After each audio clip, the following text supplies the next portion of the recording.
Дали сте забележале што се случува ако го испуштите воздухот од балонот?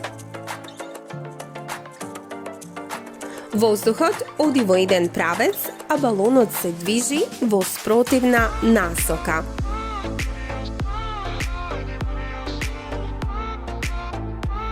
Ракетите работат на ист начин. Издувните гасови што излегуваат од млазницата на моторот со голема брзина ја туркаат ракетата напред. Повеќето ракети се многу комплицирани и тежат стотици тони при подигнување. Поголемиот дел од оваа тежина е гориво, како што се течниот кислород и течниот водород. На ракетите им треба многу горива за да ја надминат гравитацијата на Земјата.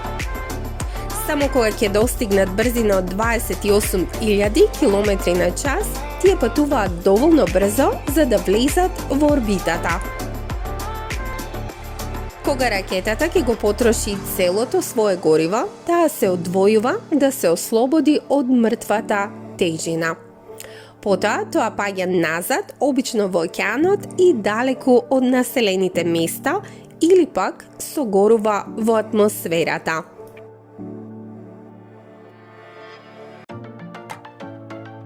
Големите ракети често добиваат и дополнително засилување. Тие може да користат цврсто или течно гориво. Цврстото и течното гориво и двете се фрлаат.